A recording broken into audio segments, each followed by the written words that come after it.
Blog Talk Radio. Well, hello again. This is Ernie Jacob on Open Money on Blog Talk Radio, and Michael Linton. We've been away for a while, but we're back at it. And today we're going to be talking about a very interesting email that Michael received from a Barcelona-based media collective called Platonique. And they say they're an independent group of cultural producers, software developers, and social researchers who form the mix of their computer technical knowledge and social interests have set up a number of independent community media projects. And this email is a proposal for a commission which consists of filling in a small questionnaire in the context of our Bank of Common Knowledge research project, which is an attempt to implement the copyleft and open source philosophy in the knowledge transfer process. And they want to know about LETSplay, Let's systems. They want to know about all sorts of things.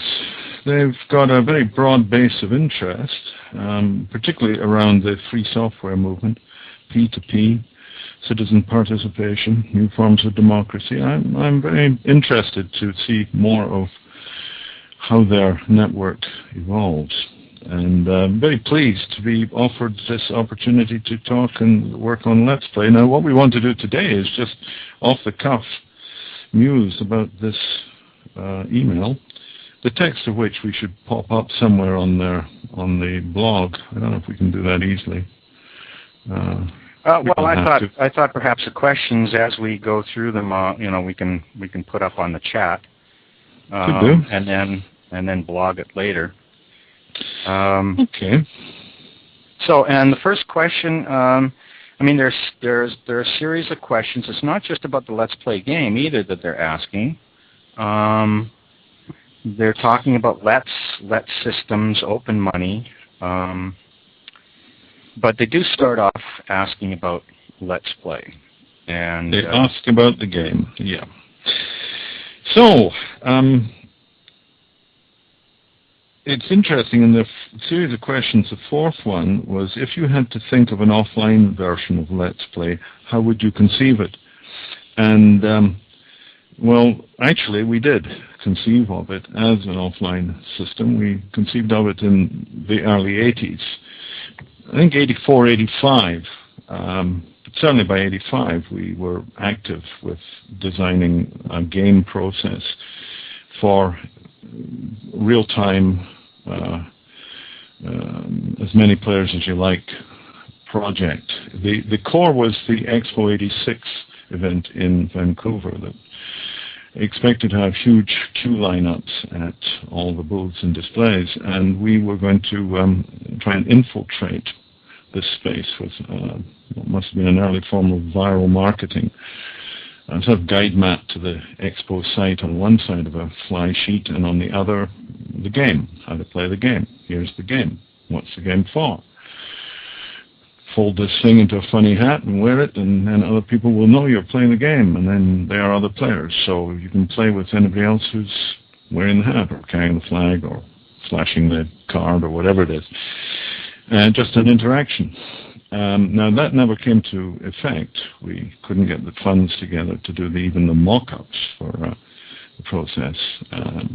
But in the design of that attempt, the Expo 86 attempt, we pretty much refined the workshop version, which we used many times since then with great success. It's a very, very comfortable game for any group from about 10 up to, I suppose, well, I've done it with 400, 300 probably. It was very effective. There's no limit to the number. You could do it with a football stadium if you wanted to. You can do it with a newspaper because it doesn't even have to be real time. It can be, or rather, it doesn't have to be one place. You can have people wandering around the town and playing it off whenever they see another person who's displaying the button or the hat or whatever. So it's always been a game that's designed person to person in space, and it's the online version is a very secondary form, and although we see it as being extremely important in the process of propagating Let systems, community currencies, open money in general, we don't think the format of the game as it's currently designed is ideal. It's just damn good. The presentation is still a little vague, but the process that it delineates is exact, succinct, specific, and technically should be able to accommodate a large number of players simultaneously or subgrouped into independent games. Well, you pretty well answered the first question as well.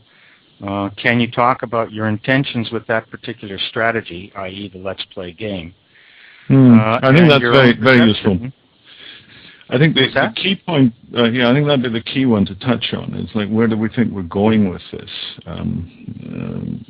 The intention with the game, particularly the online game, which is supported by an offline game. You can download the offline game, and should do when you're playing the online. It's just a two-sided PDF file. But with the online game, we see it as a meme passer, a contagious element. We found extreme difficulty in getting the idea of community currencies communicated through normal educational routes, public meetings, groupings, publications, things like that. It's slow. The biggest problem is that although somebody who's well experienced in community currencies can make a very good case to a meeting full of people or an individual, the person who receives that idea cannot easily pass it on to a next level. So the meme stops there. In fact, usually the worst thing a person can do is try and explain open money, community currencies, Let systems to a friend, a neighbor, a boss, a customer, whatever, to a wall. You know? When people try and explain something they don't understand, they get very discouraged. And that's what happens. So what we want is something that passes the possibilities and the excitement forward from person to person to person to person, without demanding that there's a high degree of comprehension, communication, capacity, whatever, involved in it. So the idea is, hey, I found this game, come play. I don't really know what it's all about yet. I haven't worked out all the implications, but it looks bloody exciting. Click, away you go. So passing the meme, it is a key part of our concept for the propagation of open money in this new medium, basically the new medium afforded by the CC namespace, which you can read about on openmoney.info. That's our lead technical site at this point, and that's where you can see the software in action. And it's the software platform that we're putting into the internet which will enable the vitality of a Let's Play propagation meme and much more besides. So that's I'm putting that up on the chat right now, if it lets me. I've been having a little bit of difficulty. Oh, that one went up. Good. Well, yeah. Similar projects. We asked about other projects. No, we've never seen anybody with similar aim, scope, or format. There are people who have sort of simulation introduction scenario type games, very motherhood and apple pie type things, and they're useful, but they're fundamentally non-communicative and non-informative. They don't actually tell you anything that give you a little sense of having been on a little bus tour around this imaginary Let's-like world or something. We have strong theories and design components built into Let's Play to draw an unequivocal distinction between the behavior of limited supply money, conventional money, legal tender type monies, the zero-sum currency economies, and the contributive currencies, the mutual credits found. So open money in comparison with closed money or limited money, conventional money. And the game is designed to give people a clear calculus, and an ability to discuss and communicate about these ideas in the same language. So nobody's gone, in our view, anywhere close to this, and I'd be interested if anybody has or thinks they have. I'd love to hear more of it. It's obviously a very wide open territory, and we hope to see many people in it.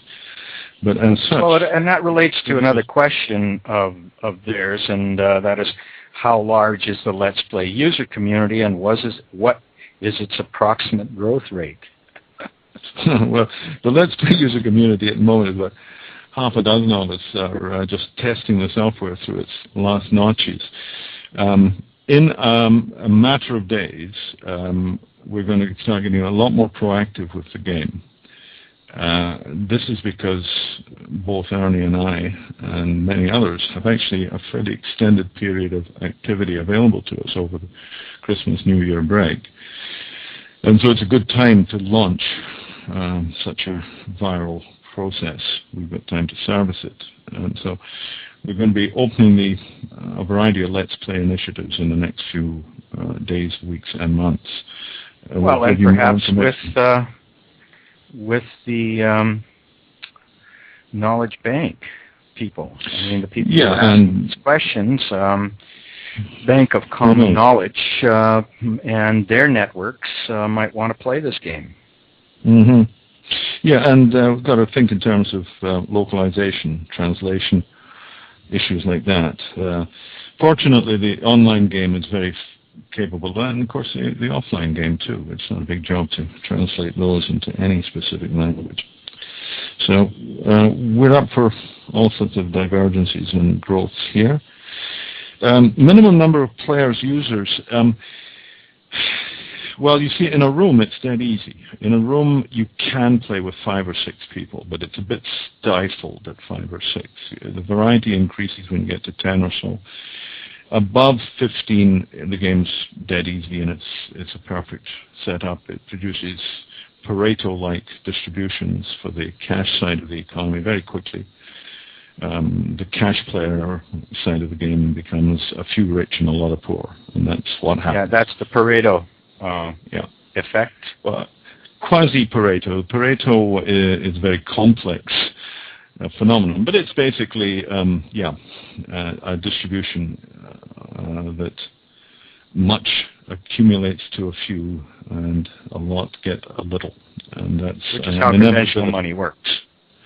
Just does. It's the rich get richer, the poor get poorer, and the earth suffers. Well, the last two factors. It's not necessarily the rich that get richer in a conventional money. A conventional money, the poor could get richer and the rich could get poorer. I mean, the conventional money system itself isn't the thing that is the power problem. It, however, totally feeds the power problem, so that the rich do stay rich and the poor do stay poor. You know, and that ties into the environmental disasters as well. But fundamentally, all the game is showing is that if there are people with a lot of money, it is also true that there are people with a little. Oh dear. You know, it's that simple fact. We don't have to get into anything more than that, but our game shows this.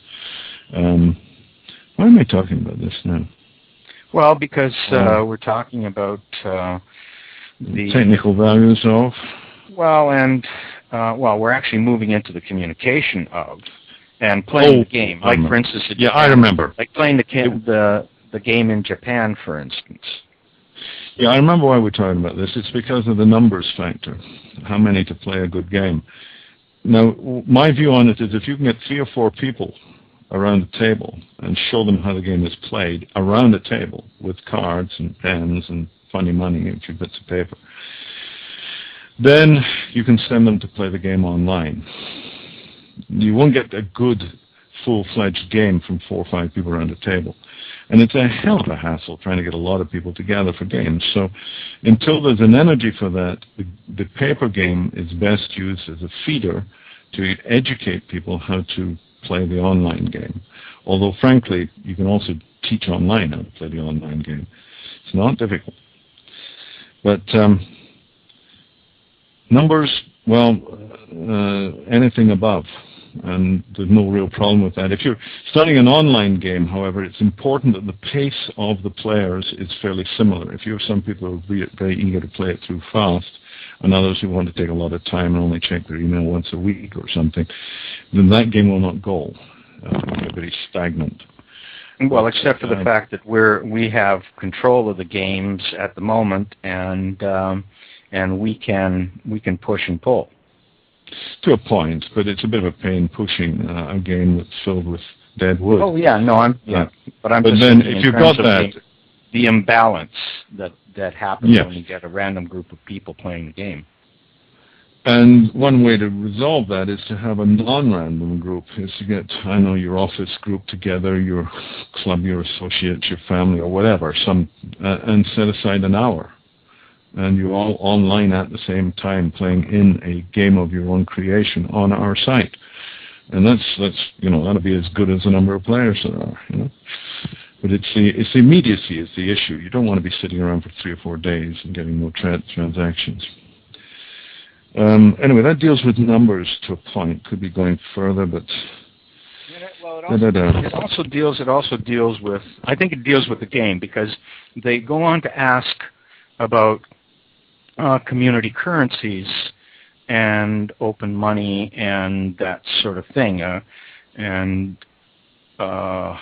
that's the Japan experience, for instance, smart cards in Canada, and others we don't know about. Probably others we don't know about. That's what they're asking. Which of these proved to be more effective when trying to communicate and spread community currencies? And I guess the answer is none of the above yet.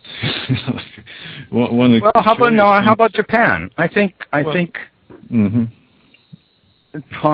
With the magazine and the people that in Japan that were already primed with Let's, because of the work of several people. But that would be a good example, though. That would be a good example there, Ernie, because in a way, what we took them was not the Let's system. They'd already got that, and they got these 23 different variants of different currency models. So you've got plenty of currency experience. What we took them was the linkage. We took them the platform. We said, get your names and numbers together, and it'll all work fine. You can have the entire country. You can have it multiply available, divided, separated, segregated. You can have everything you want. Nobody got that at all. Ikuma and a couple of his friends got it, but nobody else did. The introductory session we did over a weekend, which was probably a 2-day seminar that took 3, but was translated, of course, so it was running at half speed. But it was a 2-day seminar. We had, 20 people? And out of that, what happened? Well, Nothing. They did play the game. Well, they played in Japanese. In Japanese. In the room, they had fun. It did communicate. It was fun. We had a great time doing it. But my ultimate line on communication is, you've communicated when the other person's behavior changes. That is, when people start open money, we know that we've successfully communicated something. All the other things, the smart cards, they didn't seem to communicate anything apart from a degree of comfort and ease. Some of our business community felt more secure when they saw something electronic that they couldn't understand. They then thought it was real. Piece of paper they wouldn't have understood, or we would have thought they did and would have distrusted it. But the smart cards were effective at persuading businesses. That is for sure. I don't think they had much more value than that, though. Nobody understood what they were for. We didn't get anybody saying. Okay, they're asking why. Why doesn't? So we tried all of these. You've played the Let's Play game in many, many different forms over the last 20 years or so. The smart cards and the Community Way project. You've been all over the world. I've been around half of it with you. And yet nobody really gets it. And the question is why? We ask ourselves that question all the time. So yes. Know the answer. Other than I keep saying that we need a good demonstration, a real live, actually on the ground, something real happening somewhere that we can point to and say, see, that's how it works. Talk to them. Yes, and ideally a demonstration that demonstrates multiplicity and variety. Oh, for sure. I mean, I'm talking about open money. Mm-hmm. Yeah. Yeah, I think it's the perils of small successes. I've got to say that I think 90% of the people, and I'm perhaps being charitable, but 90% of the people who are busy in community currencies throughout the world, at the local level, the theoretical, the technical, 90% of them don't actually understand what they're dealing with. They see a potential benefit from currencies in relation to perhaps political situation in their neighborhood, their world, buy local, be good, those kinds of things, right? Bad banks, bad money. They've got our stuff is good. They've got a feel for this. It strikes the heart of it for them. Oh yes, this must be a good idea, and they may have some fairly evolved understanding of that, but it's not complete. And certainly, most of the systems all the systems we've dealt with are being limited by their advocates and administrators rather than enhanced by it. I haven't yet seen anybody who's actually taking that system out. I see them all trying to take the systems in smaller places. And of course they would point at us and say, well, where's your model? Where, you obviously can't explain it well enough. Your website sucks. And what have you done recently? What have you done recently? Yes, that's right. Yeah. So I think that takes us towards the home support issue, which we can probably deal with a few minutes on that before we continue with the question. I think the whole issue of why does something work as a communication and why does something not work, and how can we tell? Well, we can't really tell much about how people take up community currencies. Right. We can tell you an awful lot about how people don't take up community currencies. We have immense amount of experience of people not getting it, not doing it, not seeing it, buying it, feeling it. And I've always felt that the issue is you've got to have a theory, an idea, a design, a picture, and then you've got to have the experience, the tangibility to marry it to. People can deal with a new thing that shows up as a reality in their life, as a functioning event, and also has a sort of a cognitive shape or an intelligibility or an understandability to it. Now, we did very well with the first part of the LET systems by basically coming in with the service, the function. Here's a place and it did work. It worked like a hot damn for a while. That worked like a hot damn. Yeah, and still does wherever it is threshed and run. But you see, if people don't understand it at some level, then they suddenly think the sky has fallen, or the ice is melting, or the wheels have come off, or everything's wrong, or I was a fool to do this, or whatever. The chill factor is so available in an economy that so many littered wrecks along the road. Yeah. And so many failures, it's like... I know it wouldn't work, people say. People say, I knew this Everybody knows it didn't work. Or you something can't like that. trust people, you see. It's a trust... They think it's a trust-based system, and then they say, you can't trust people, see. And they're stuck with it. So at this stage, we're like the earliest stages of the airplane or the bicycle. It's sort of... It's not fulfilling the sort of certainties that people feel they have to see before they can see what's there. Well, okay, but we're making conjectures about them, and we don't know what they really get and don't get. So maybe we should move on to the next question. Well, right? Maybe, but I'd like to just complete that one. Oh, just that where we're sitting right now with the namespace, with the software to service and expanding namespace. This is absolutely critical. We've never had this before.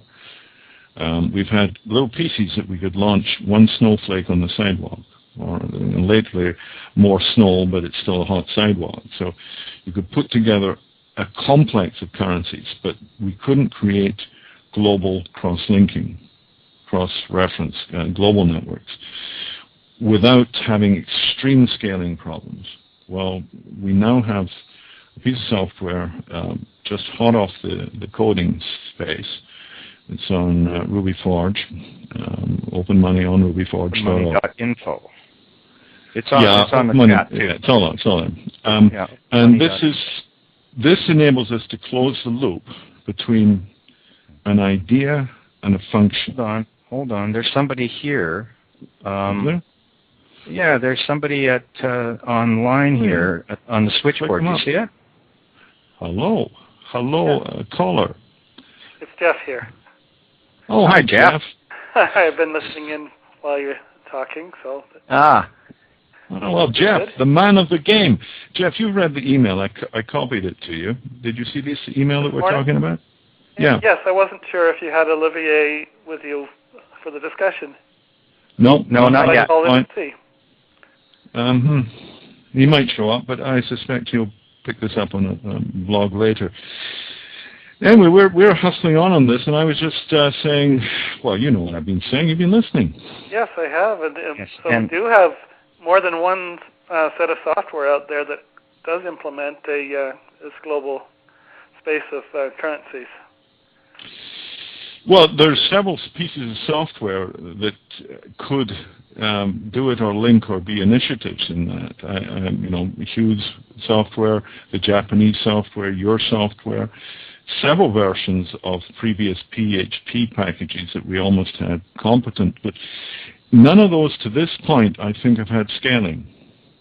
They've had, they would have been internally overloaded to try and carry the whole show.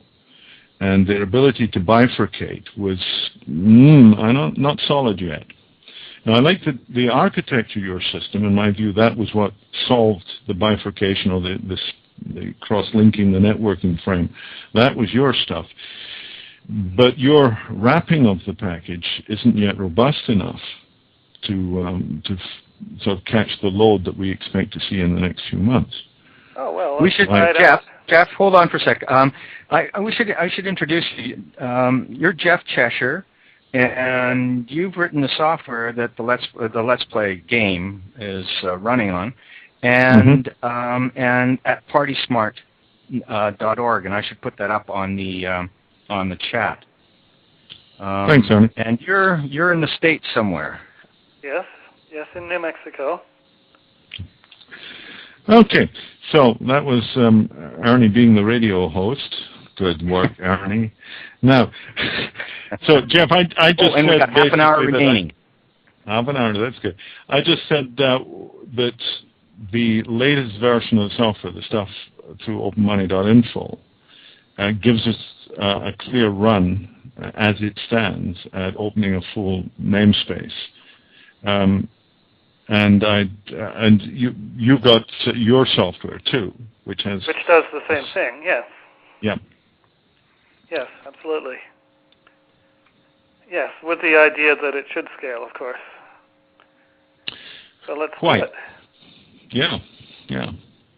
Now, as I'm understanding it, Jeff, every software package can become essentially a client to this mesh of XRI. Well, actually, you've probably discussed how it all works with the Ruby system that Eric has built, and it works exactly the same way. Oh, sure. Yeah. So it's the same namespace, the same peer-to-peer system of servers, without a central point of clogging. It's all peer-to-peer in the same way, because it's the same design. Mm-hmm. And these just really become different front-end interfaces that the clients will use. You can build the software to be a part of any website, And the clients, of course, are the people using their web browsers, and they can go in through any of the participating websites. Well, this is the just referring back to this bank of common knowledge. Yes, good. What you've just described is essentially the content level the bank of common knowledge seeks to propagate. They want components that are almost bite-sized. Hey, have you seen this? Pieces that can be passed from person to person to person. A mean distribution package system in a way. And so I'm very intrigued at the possibilities. Can we return to? I'd like to focus back in on their questions, because we're just now getting into talking about community currencies, and the question they ask about that is, even though you obviously believe in it, do you conceive CC, community currencies, as a utopia, or rather as a perfectly viable short-term reality, generalized, not based on relatively small communities? Oh, well, read my lips, definitely the latter, We're ready to go, as we have in some ways been for many, many years, but lacked the technical provision, lacked the ability to get outside the barriers of physical locality, physical financing, physical servers. Well, we're through that, and I think the game starts here, the game of the name. Names are, in the money space, are what will make this whole opportunity intelligible, manageable, realistic for people both at a local level and regional and global. And the namespace is the next project. Which actually answers their next question, is how money can be atomized. Well, it comes down to what you say, your word in your network. And the atom of the monetary model is this flow entity. It is the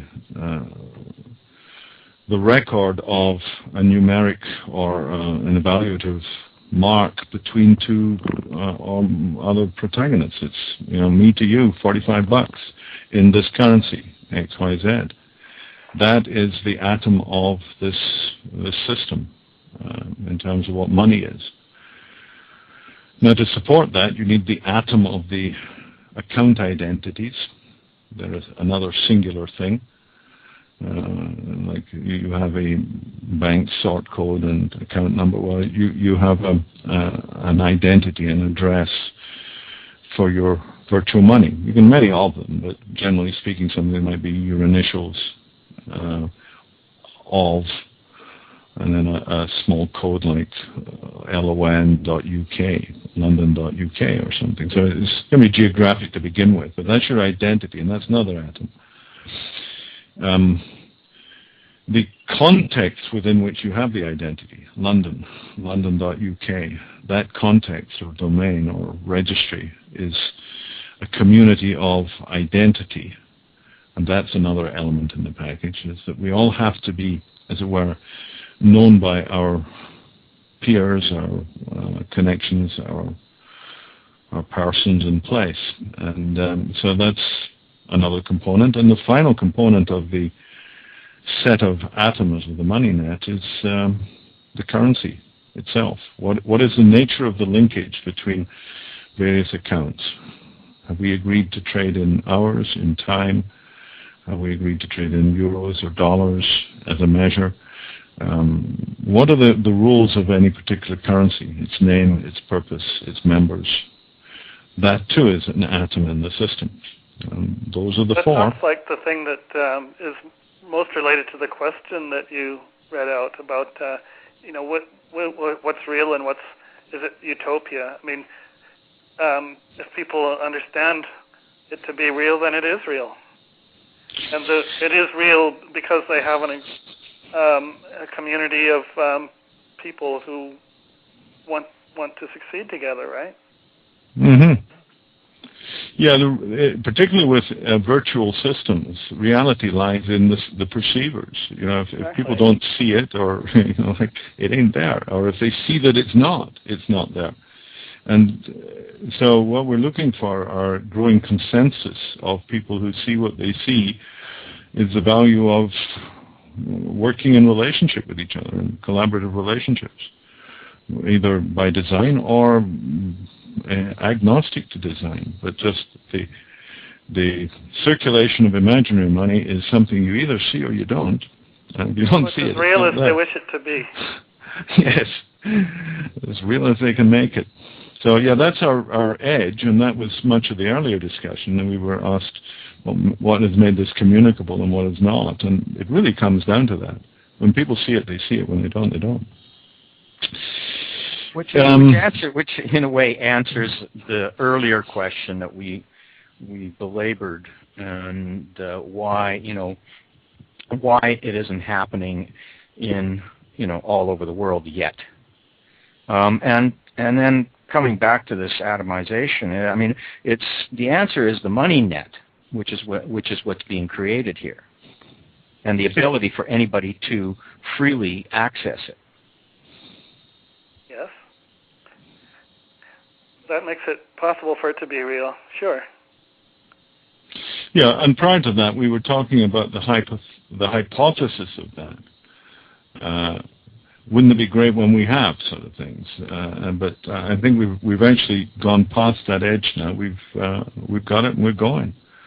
So, gentlemen, start your names. It's time to get going. Sure. General picture on... What's that general picture comparing LET systems to other mutual credit initiatives? This is another question. Actually, finally, it'd be great if you gave a general picture comparing LET systems to other mutual credit initiatives, such as P2P lending, banking, or time-based currency banks, etc.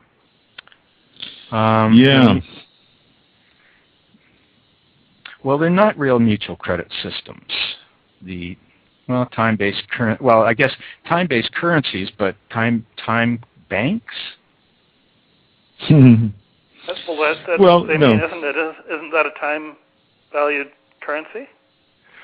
But isn't a mutual credit system? Yes. Usually they are. I mean, in a curious way, everything is a mutual credit system. It's just a question of who's on what side of which ledger and how much. Right. Everything that's at exchange is mutual credit, really. Yeah. And so there are comparisons, but a P2P lending banking system is not likely to be a currency network. It's merely a set of contracts. And that's fine, and it's great, and I think there's fascinating things happening in it, and we're fully intent on using packages like Zilpa. What's the Lord? I've forgotten the name of the North American one at the moment. Kiva.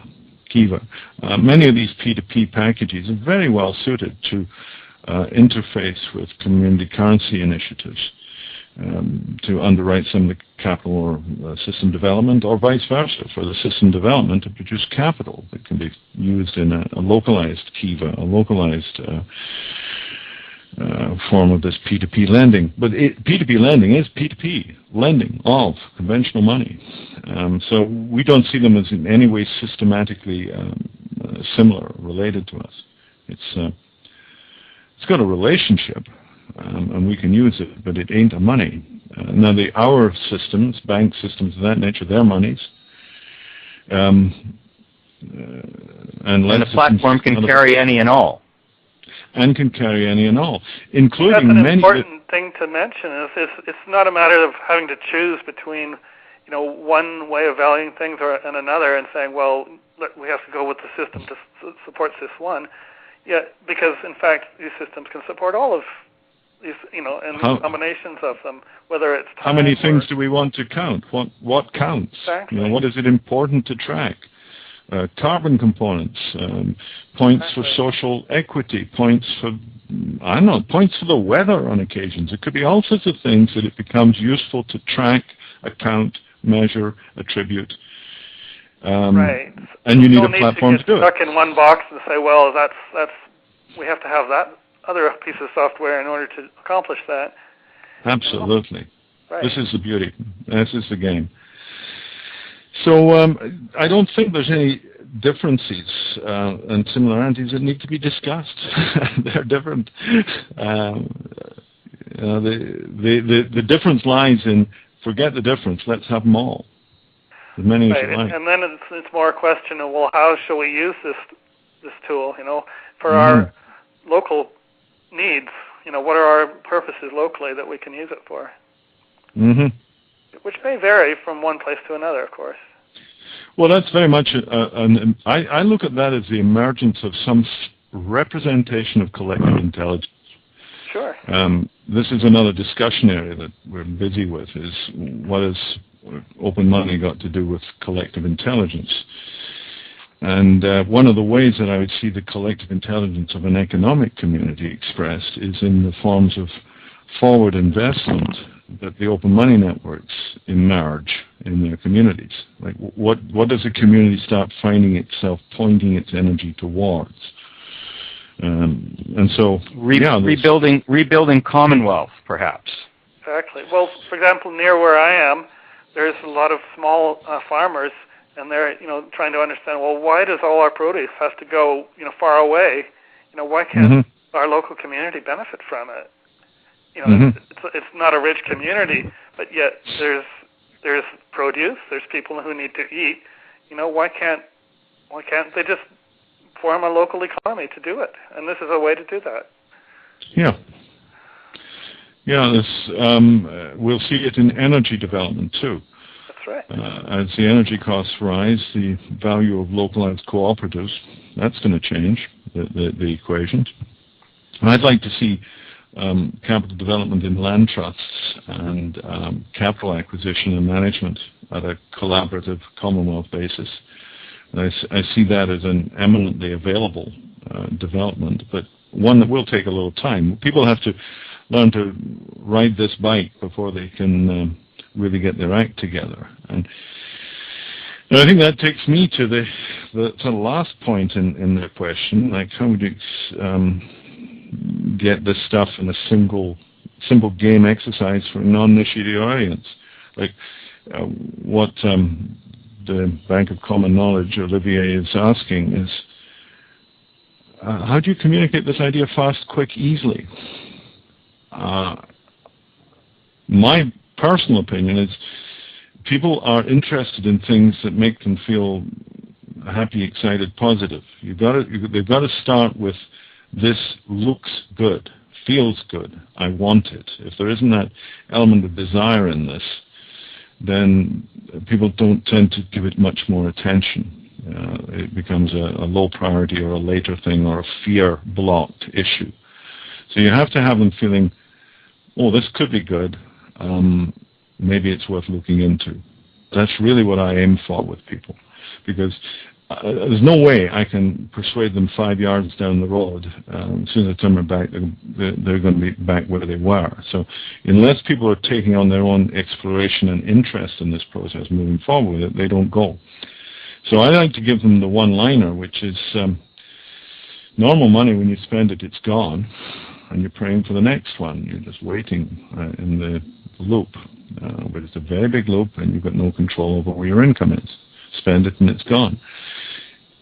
How would you like another money that goes around, comes back again?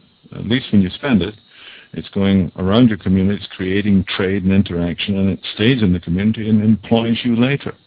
You will get your money back. So it's interesting because that makes a point about the word spend. We're used to think of when you spend something, that means it's spent, it's gone, it doesn't exist. But yet what we're talking about is a system in which circulating it doesn't spend it. It's still available. It's an investment, not a spending, as a matter of fact, isn't it? Yes, yes. In some way. That's a good point. Yeah, we don't have the bottom line. The money is spent. The bucket is empty. That's not the way community currencies work, and that's why LETSplay is a powerful piece of information. Even if people don't understand it for the first 5 times they come across it or something, then gradually it'll percolate. This is a spring-loaded system. It's not bungee jumping over concrete like we do in the conventional money. Yeah. So that's... why don't we let's talk a little bit about the Bank of Common Knowledge and what we could do with them, or they could do with us, how we could collaborate and develop this process. Well, I've got to say one thing about this is that quoting from their Platonic.net burn station, the Technics page, an important point regarding the burn station software is the fact that it has been tested, shared, and further developed in the streets before being published on the net. This seems to be the best and the cruelest software testing model we could think of. Now, anybody who's lived that ethic, I'm for them anyway. I think that's terrific. This is what Ernie and I have found. Unless this works on the street, it doesn't work. You've got to be able to communicate the idea at face-to-face levels. Otherwise, there's nothing to do on the internet or the web or anywhere. So I like that.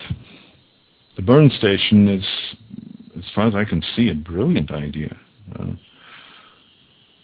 Is there a notion of making it into a classroom game, and then evolve into a tool for classroom and then beyond the classroom? Oh, you mean in terms of Let's Play or the burn station? Or just, yes, I mean as a model for maybe any of these. Well, I think Let's Play, of course, yes. They'll go out in many varieties and forms, and classroom is obviously a key element, and, as the children lead, so the adults will follow. Exactly. So certainly you in that way. That on the burn station, the website said that they tested it on the street. So I wonder if that also means testing it in a low-risk kind of game format. Well, I don't know. Did you hear when we started this conversation, Jeff, that I was talking about the Let's Play at Expo 86? No, I'm sorry, I missed that. It was one of the first things we talked about. It was there a real space as opposed to just a Let's Play online, and that I said we'd originated the game around the idea of it being a queue connection in the Expo 86 period, when there'd be thousands and thousands of people standing around with nothing to do. So join them into the game, and they can just play it by the random interactions they make throughout their queue jumping, as it were. So, street testing is a strong component of all of these things. Ultimately, everything ends up at the street, so you might as well start there and find out if people can play it. A burn station, by the way, I mean, for people who don't know what it is, it's a mobile copying station which travels around supporting for the free distribution of music and audio. And they also say it's an open source copyleft model project, an experiment in practical gift economics, aiming to reflect on the understanding, sensibilities, and entry of open source ideas into other social, cultural, and artistic practices. Sounds wonderful. Yeah. Very interesting. Yeah. Did I put that up? I think I put that up on the chat, but I'll make sure, just in case. So yeah. Anyway, they're doing really wonderful work. Looks like to me. Well, they've been in Shanghai for most of July, and they were in Cambridge in May, Strasbourg, Berlin, Rotterdam, Amsterdam, Lima, Brussels, Marseille, etc. They get around. So what about us?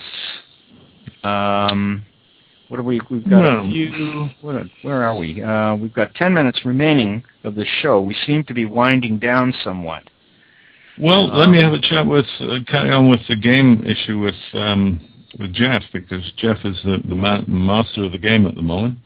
you've got the well, software. Well, at least I've put together the software that demonstrates the open money concept through one of the things it provides is the Let's Play game.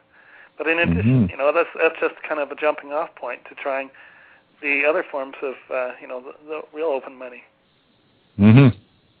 But it's all available to play with there on the web. Yes, and it's, to get to it, it's openmoney.org/letsplay and or partysmart.org/CBAP. And those are both up on the chat. Okay, good. Thank you. So, yes, that's a good way to see a demonstration of what it can do for you. And that gets you in through the door, really, and then you can try the other various types of community currencies as well. Of which there are many and will be more. And sure. More and more. Yes, and so what?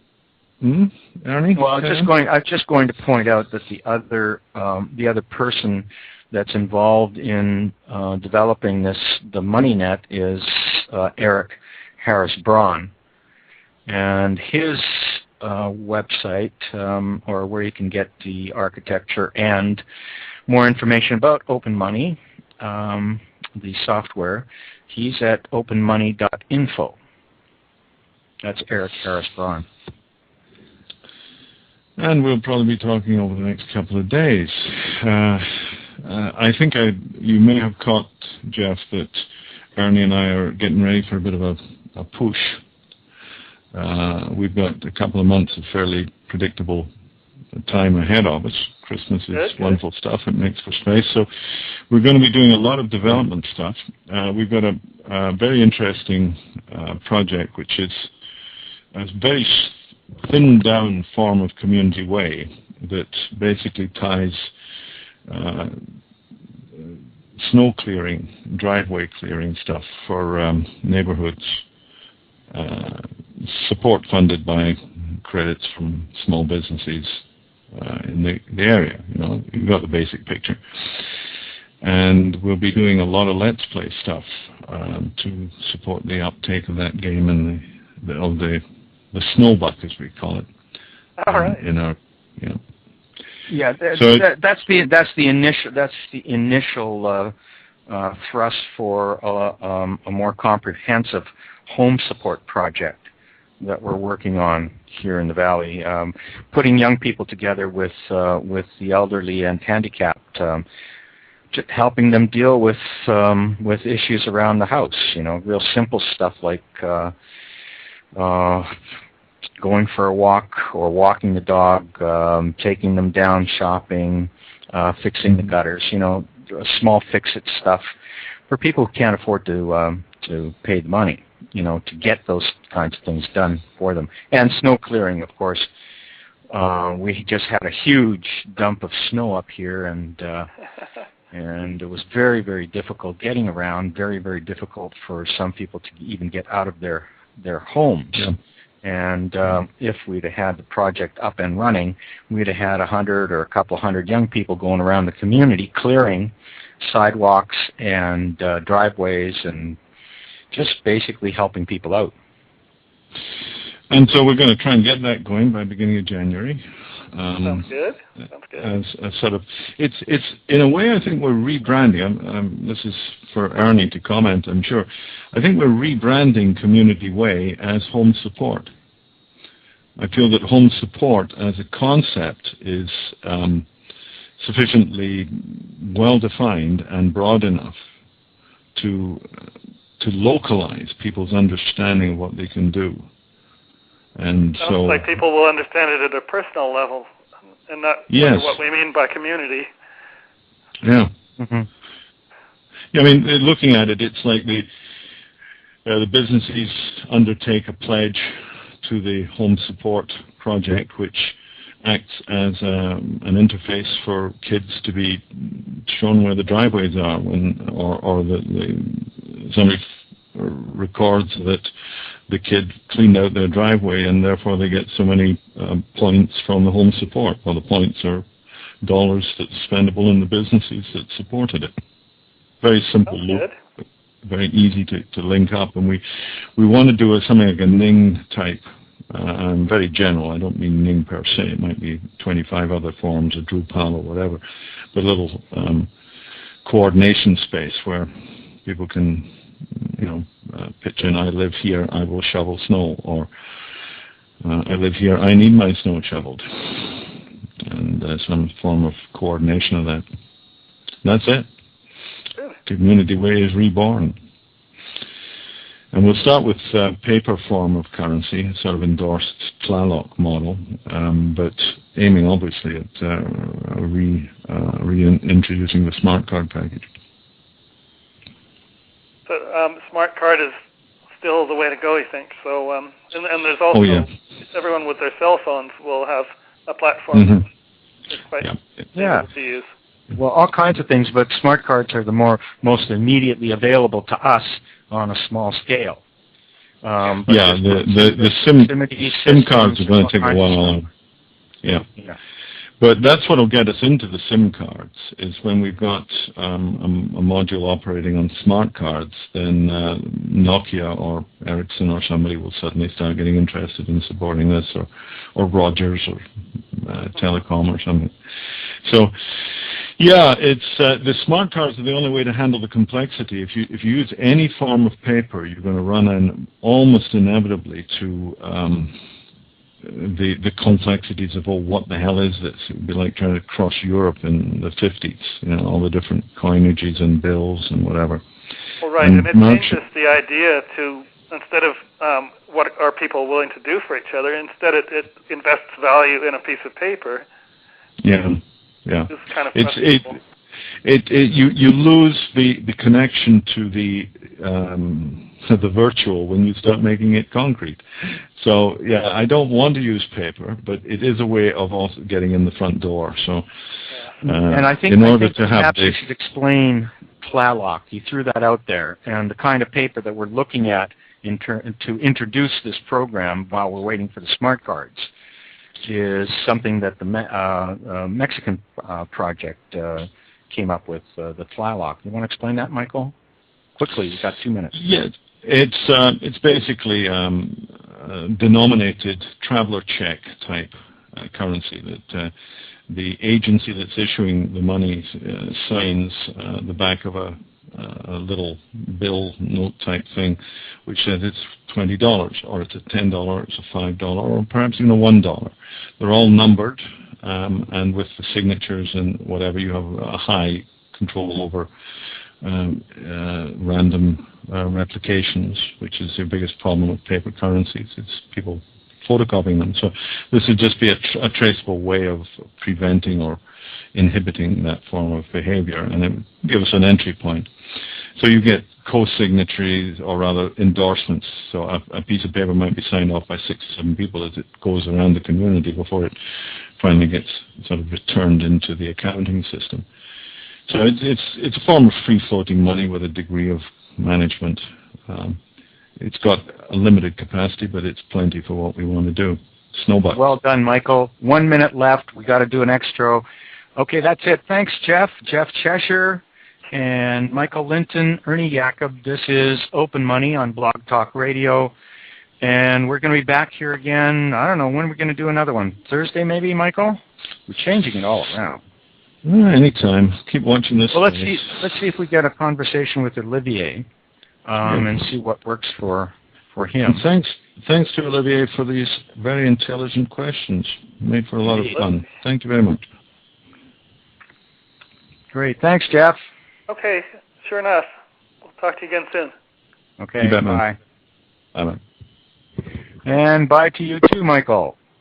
And all you listeners out in Radio Land, Blog Talk Radio Land. This is Open Money and Let Systems, Community Currencies, and we'll be back here again probably Thursday around the same time, right? Michael. Oh, Michael's gone. Well, Michael's just come back to say, right. I'll say right, Ernie. Okay, left, copy right. Left. Go left, left, young man. Leaving right now. Okay, see you, Michael. Bye, everybody.